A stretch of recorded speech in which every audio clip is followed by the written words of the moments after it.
Today, here's what we're going to be covering. We're going to be covering section 1.2.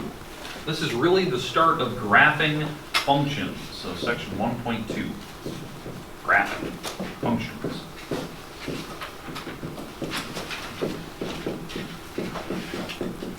This is something I hinted at on Friday. We're going to be graphing to a point where I'll be able to give you a random polynomial, and you're going to have to use the rules that we're going to be discussing today and go make an educated graph of it, like an educated guess. It is not an exact science that we're going to be doing here today, but it's going to be so close, in fact, that it's pretty impressive. Just with a few rules, can we get to a point where we can graph and your graphs look pretty decent? That's what I'm going to be able to do. So you don't need a graphing calculator. We'll pull up Desmos and we'll look at kind of some different stuff eventually, but today is just like a nice intro day. We're going to start with something easy and kind of work our way to something pretty challenging today. That's what I want to get to. Okay, but I want to start with easy so we can double check it different ways to see that it actually does work. Now, my goal, I said about 2 to 3 problems, still the goal. The first one won't count. The reason why it's going to be a linear problem, it's going to be something we can graph super quick and we can see that the rules apply to it as well. The first one doesn't count because we'll graph it in like a couple seconds. So, graphing functions. There is a process we call a 7-step method. 7-step method. It's not actually 7 steps. The book refers to it as that because there's like 7 things you need to look at. And so what our goals today are to start and kind of do a few problems where we walk through the basic rules, and hopefully it makes sense to you and you can double check to see, can you do it, right? It basically comes down to really a lot of just, can you factor? Difference of squares, trinomial, common factor, that type of thing. So if you're good at factoring, this is going to be super easy for you. So that's what we're going to look at today. But yeah, 7-step method, where we'll go through each of the steps. But now the first example we're going to have is a linear-based problem. This will be my first example. So if you want to put this on your little piece of paper, that'd be great. Y equals, let's go like x plus 4. I'll pick something kind of easy.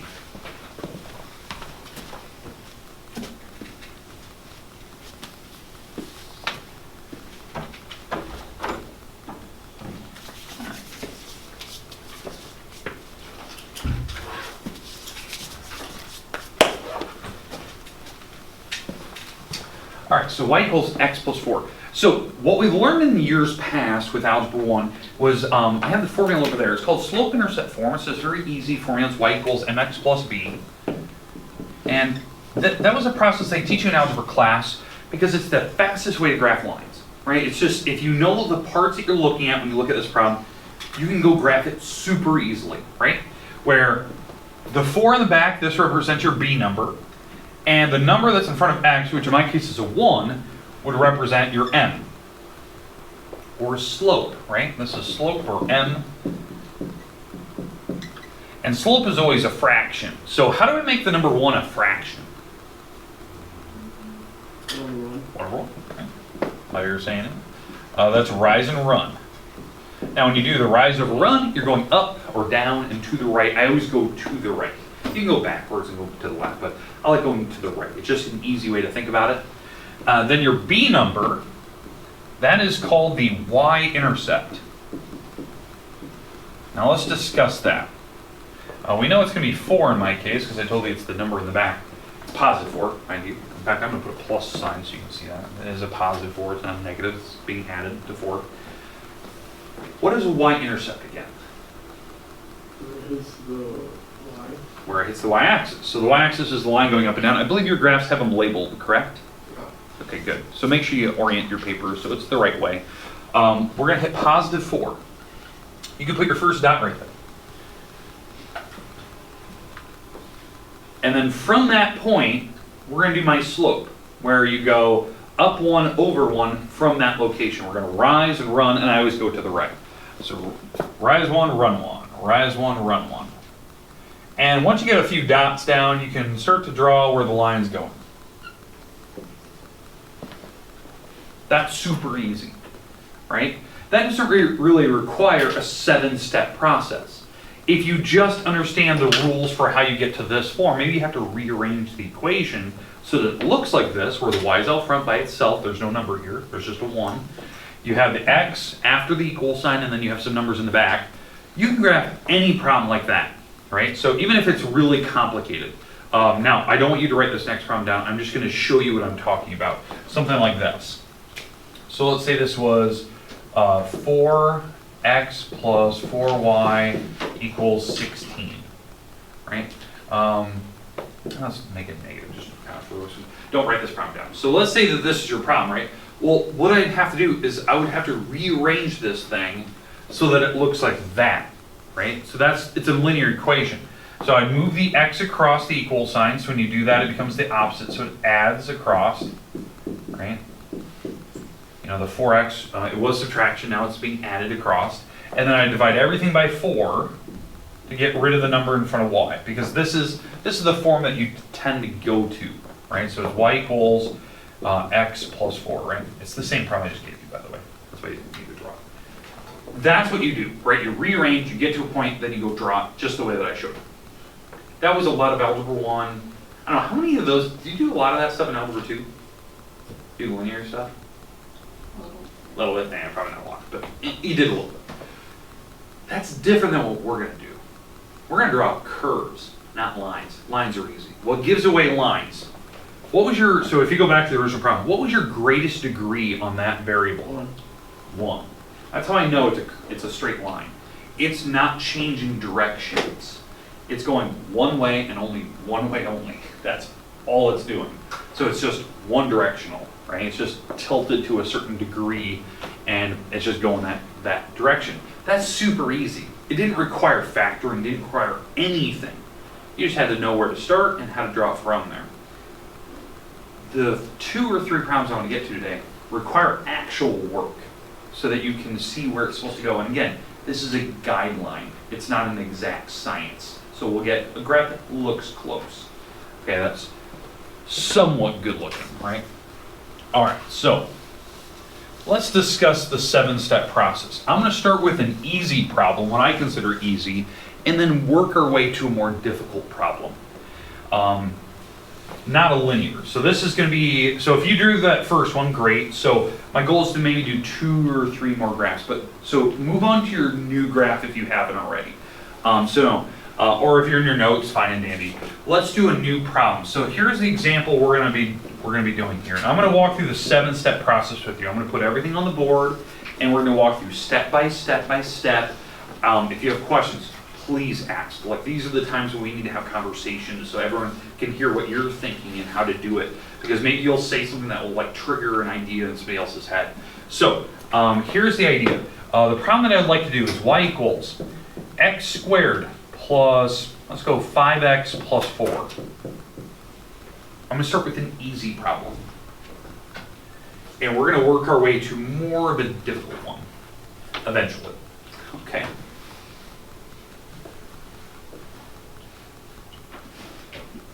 All right, now before we start, we're going to go through all the 7 steps or 7 ideas you need to look at. There's not really 7 steps. But what we need to have is just a basic understanding. When you first look at a problem, the thing I want you to identify, is it going to be a line or is it going to be a curve? Let's talk about that. Curve. Okay, curve. Why? Highest degree is 2. Exactly. The degree was over the number 1 at any point, 2, a 3, a 4, a 9. It's going to have to curve at some point. That's what you need to realize. Just by having a 2 or higher automatically makes it that it's changing directions. That's just something you should have in your head. Now that we have that understanding that it will be a curve, it's not going to be a straight line, now we need to start the 7-step process. So that you can kind of get a glimpse. You don't need to be wasting time. You can just draw a line if it was supposed to be a line. Okay? All right. First rule. First step, really. Okay, it's not really a step, but you get the idea. It's supposed to be called end behavior. Okay, end behavior means that what you're doing to start with is you're looking at where should the tails of this graph be going. What I mean by tails, the farthest right arrow and the farthest left arrow. Where are they going? That's what end behavior is. Maybe they're going opposite directions. Maybe they're going the same direction. Maybe they're going up. Maybe they're going down. Maybe it's the different directions, right? Or maybe they're going flat, against the x-axis. They're just going kind of flat the whole time, on the outsides anyway. I don't know about the middle, but the outsides, the ends of your graph. That's called end behavior. What we look at, there's two things you look at, and this is a part of the 7 steps. These are the 2 things you have to check out of 7. Okay, first, you look at the highest degree. So we're going to walk through these rules. I'll probably take a lot of space. I'll probably have to use an eraser. Your highest degree, you need to look at it. What is the highest degree of my problem? 2. Okay, so in my case, it was 2. I'm going to put that in air quotes. Okay, does that make sense? It's a degree 2. Okay, now, what that tells me, according to end behavior, if this number that you just found, your highest degree, is an even number, which you agree 2 is an even number, that means your end behavior, the tails on the outside of my graph, are going to end up going the same direction. So the tails will go the same direction.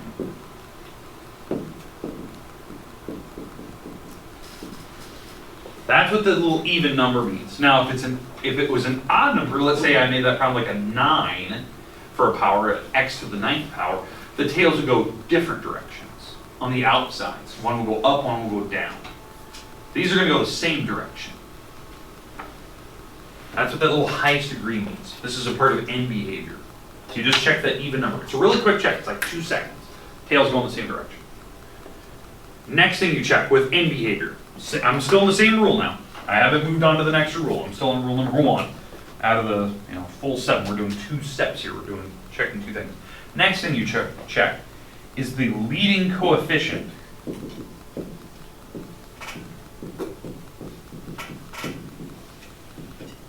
You check the leading coefficient out front of the x squared term. So in front of my x squared, what is the leading number out front of that? A 1. Okay. So if you didn't understand that, I'm going to put this in air quotes. Your leading coefficient was a 1. Okay? And I'm going to put it in here. I'm going to fill this in. You don't need to have that there. I just want you to see that. This is the number I'm looking for right now. I'm looking at that, but the leading number out front of your highest degree term. Okay, what that number tells me. If this number is positive, if this is a positive number, this graph will be going up. Tails go up.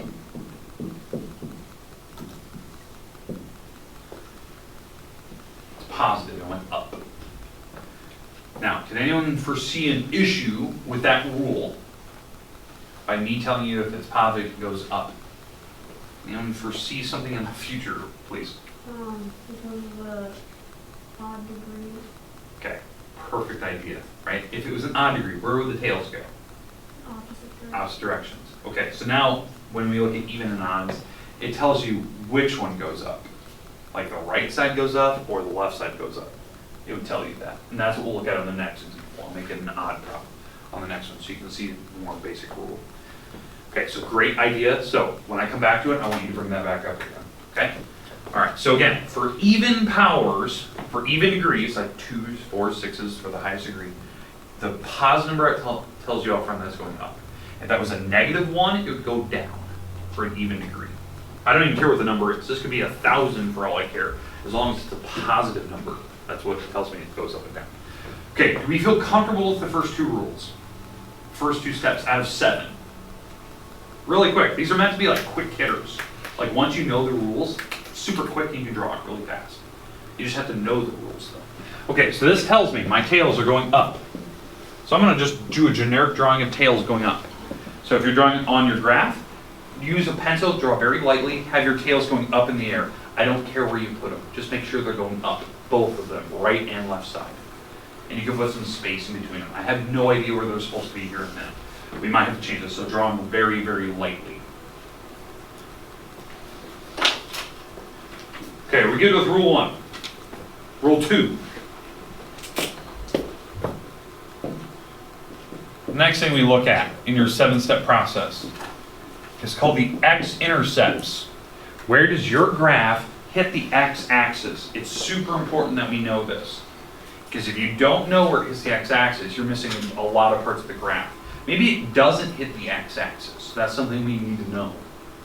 Now there's two ways to check x-intercepts. There's actually more than two. But there's two ways to do it that I want you to be able to handle. The two ways I want you to know how to do it is, number one, you need to know how to factor. If you're still stuck on factoring, this is going to be one rough class for you.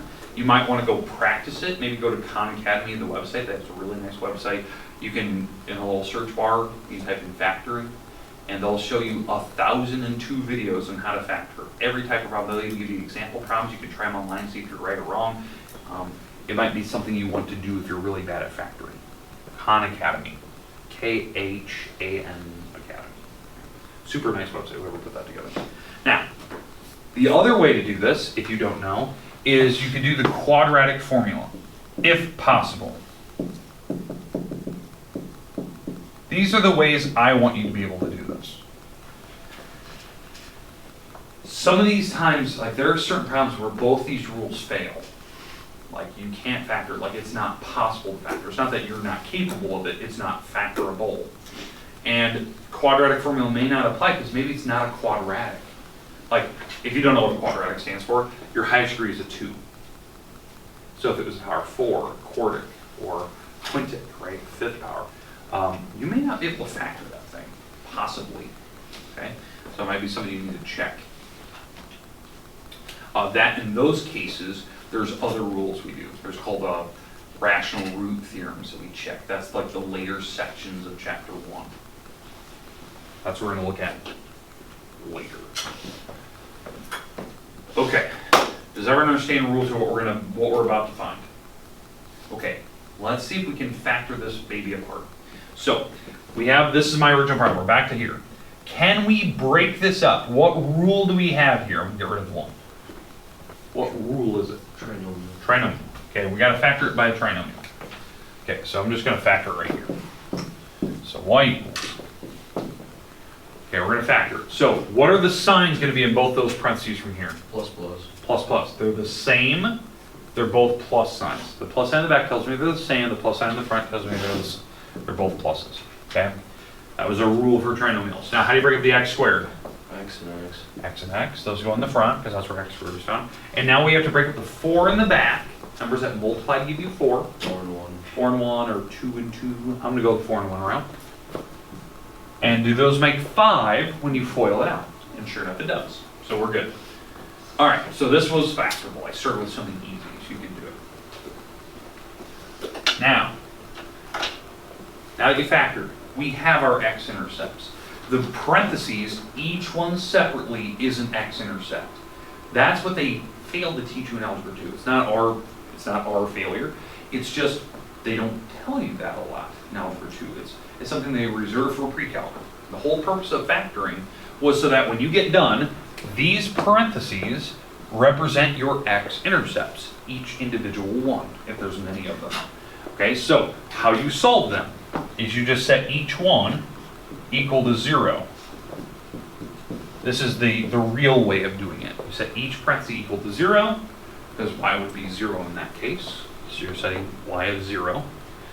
And you'd solve. So what would be your first x-intercept? -4. Or what would the other one be? -1. Now, there is a shortcut for doing that. You don't always have to set it equal to 0. That's just the real way of doing it. So if you don't know what it actually is, you can solve, add or subtract the 4 or 1 across. The real quick way of doing it is just, what is the number inside the parenthesis? Well, the number inside was a 4, and always choose the opposite of it, so -4. Or if it was a -1, then your answer would be +1. It's always the opposite, right? Okay, so, do we understand how we found the x-intercepts? Factoring. Go put a dot there. So you have an x-intercept of -4, and you have an x-intercept of -1.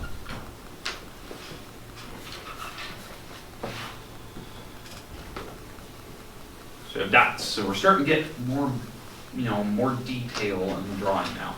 Getting some dots filled in. Now, okay, here comes the big one. This is the rule. I don't know if you've ever seen this. You've probably seen factoring before, and maybe you were lucky enough now too, they taught you that. You know what Xintercepts are. For the whole point of finding roots, that's what they call them.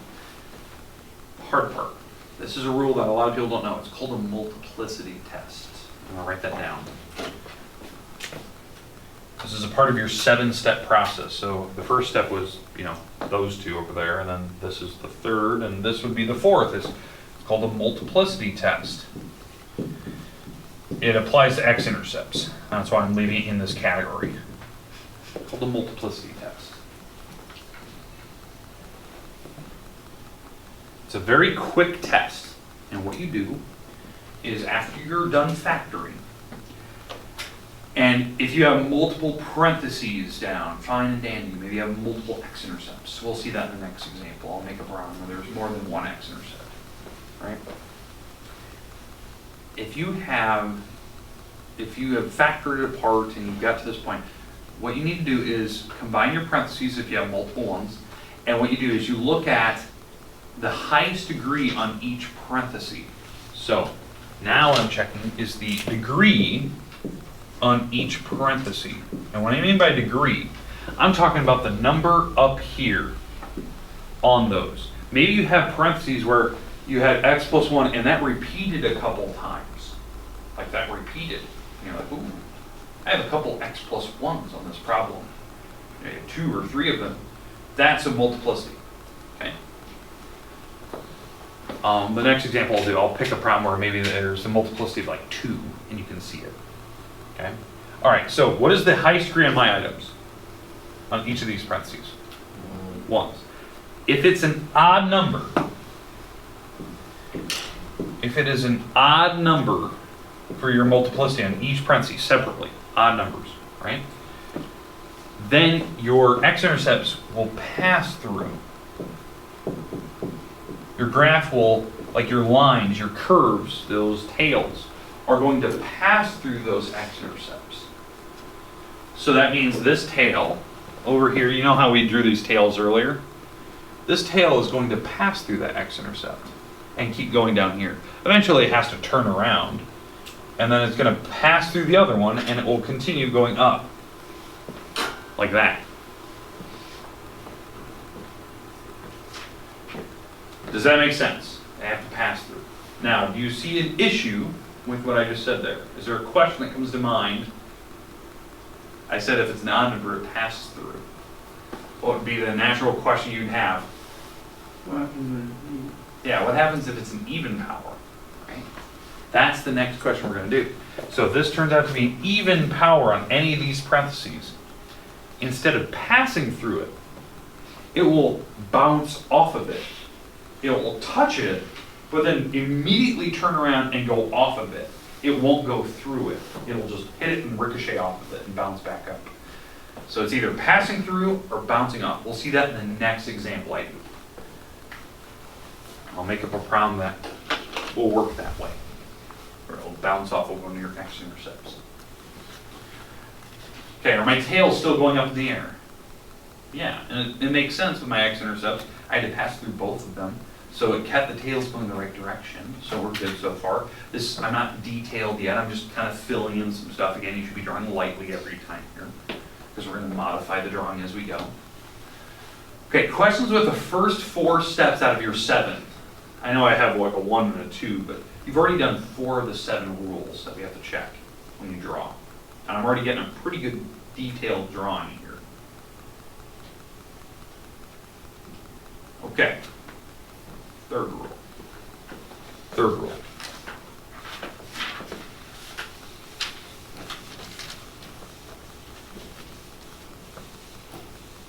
It was technically be number 5's the 5th step, but it's our third rule we look at. We have to look at Y-intercepts. We did X, now we have to do the Y-intercepts. This one's not really creative. The last one was way better. A Y-intercept has to look like this. This is what Y-intercepts look like, right? X-intercepts is a number, comma 0. That's an X-intercept, right? It has an X number but no Y number, right? The Y is always 0. Y-intercepts are opposite. This is your X number, the Y has to be a digit, like an actual number. right? Could be 0, could be a negative, could be a decimal, don't care. Okay. How you find a y-intercept is one of the easier rules. You will take your equation, whatever they gave you, and you're going to substitute zeros in for all the x's. So substitute 0 in for all x's. So wherever there's an x, you're going to plug a 0 in there, and you're going to tell me what number you have. So you're going to simplify that problem down. You're going to actually like evaluate it. So if I plug zeros into all these x's, right, so it'll look like this. What number would I end up with? 4. That's your y-intercept. It would be 0 plus 0 plus 4. That's your y-intercept. It's super easy. So go along your y-axis, go find 4 and put a dot.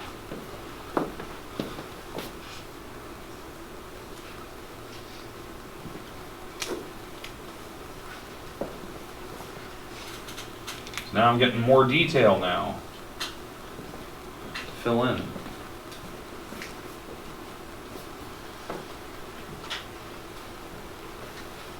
So I have 4 on the y-axis. I have the 2 x-axis, intercepts. Also, the x-intercepts are called roots.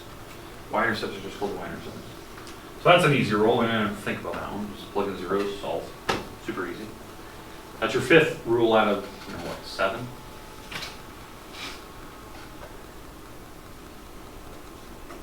Okay, is there any questions so far?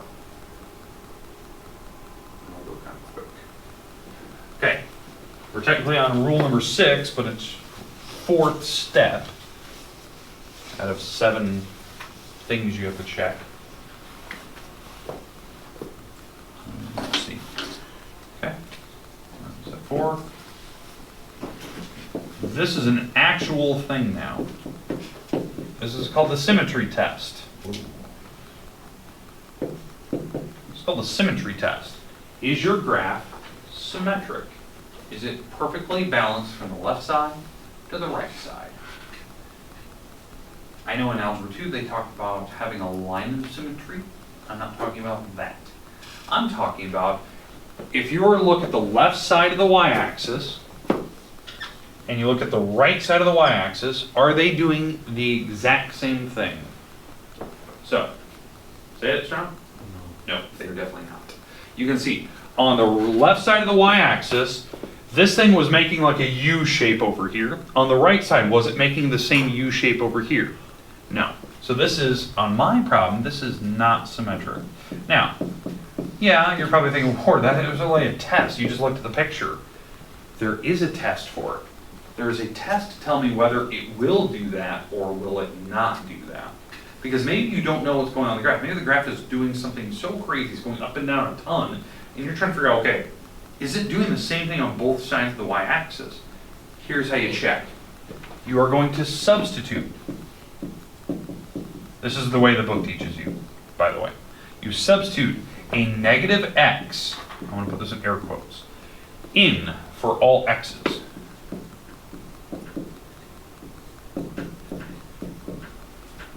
You're going to substitute in negative x's for all the x's in your problem, whatever your original equation was.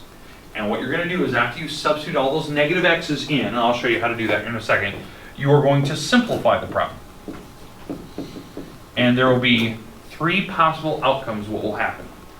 Either your problem will turn out to be the same problem you started with, or it will turn out to be the exact opposite of what you started with, or it will be a weird mixture of like, it's not the same, but it's not the opposite. It's like a weird blend in between.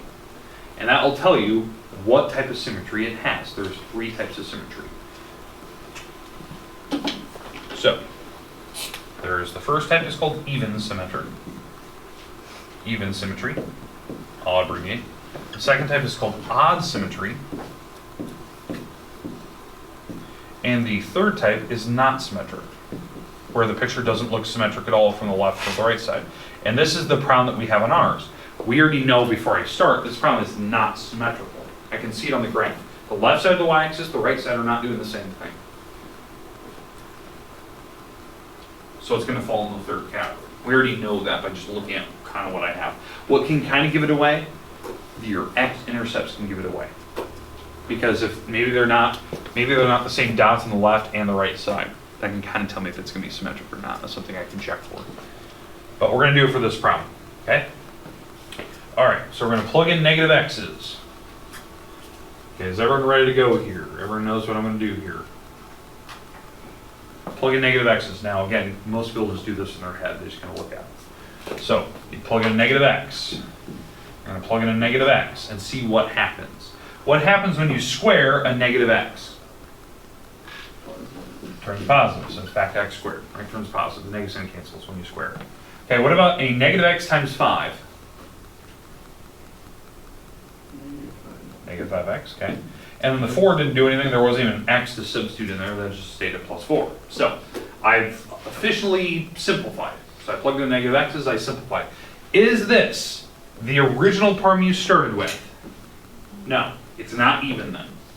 We just failed the even symmetry test. It's not even symmetric, and I'll show you what that means here in a minute. Is it the exact opposite of what we started with, where everything is negative? That's opposite, where maybe everything would be negative compared to the original thing. No, so we failed the odd symmetry test, because not everything is the opposite. It's not all negatives or not all positives or whatever the opposite of this thing would be. So we just ended up being not symmetrical. Had to be the third category. So, and we already knew that by looking at the picture. Now, do you guys want to see what an even symmetric problem would look like? So you can kind of tell this in odd. Here's what an even symmetric problem would look like. So you don't need to draw this. This is just even. So if something were to happen on the right side, maybe it does something like this. Right, it does something like that.